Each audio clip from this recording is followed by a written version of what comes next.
ዲያብሎስ ክርስቶስን ፈተነው ሲባል እንዴት ክርስቶስን እንዴት ደፍሮ ሊፈትነው ይችላል ብላችሁ አስባችሁ አታውቁ? እናስባለን። ሰይጣን መስቀል ይፈራል አይፈራም? ይፈራል አይደል? ጠበል ይፈራል አይፈራም? ክርስቶስንስ አይፈራም? ይፈራል አይፈራም? መስቀልን የሚፈራው ማን ተሰቅሎበታል ብሎ ነው? ክርስቶስ አይደለም? ጠበልን የሚፈራው ማን ባርኮታል ብሎ ነው? ታዲያ ክርስቶስን እንዴት ቀርቦ አናገረው?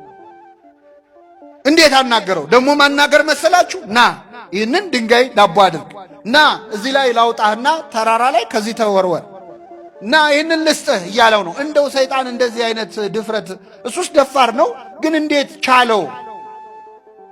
የሚጠይቀውስ ጥያቄ እንዴት ነው ካላችሁ እኔ ባጭሩ ልንገራችሁ። ሰይጣን ክርስቶስን ሲፈትነው ክርስቶስ የእግዚአብሔር ልጅ መሆኑን አላወቀም። አምላክ መሆኑን ገና አላወቀም። ይህን ካላወቃችሁ ይሄ ታሪክ ግራ ያጋባችሁ።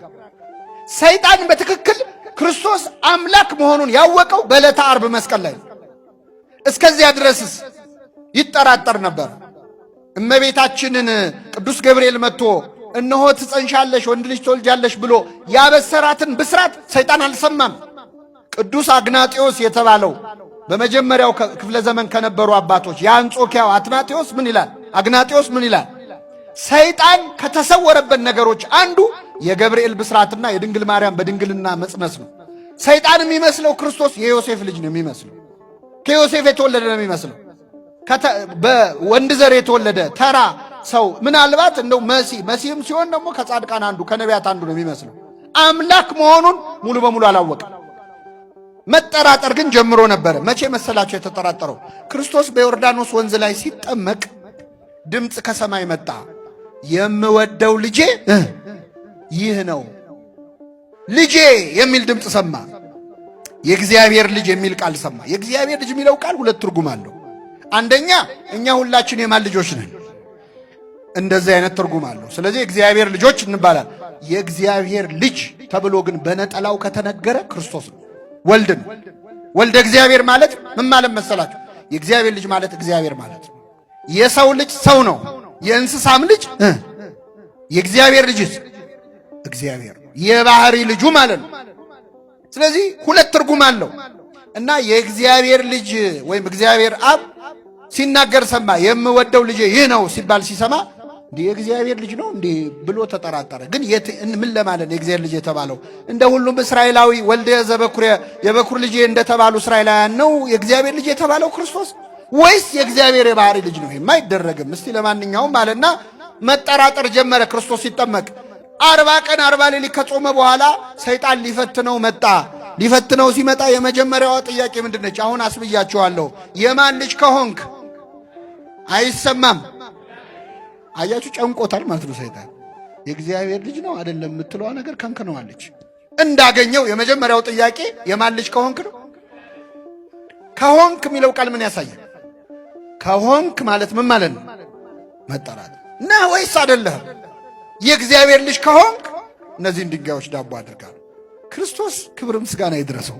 የሚገርማችሁ የእግዚአብሔር ልጅ ነኝ አላለው፣ አይደለሁምም አላለው። ሌላ መልስ ነው የሰጠው።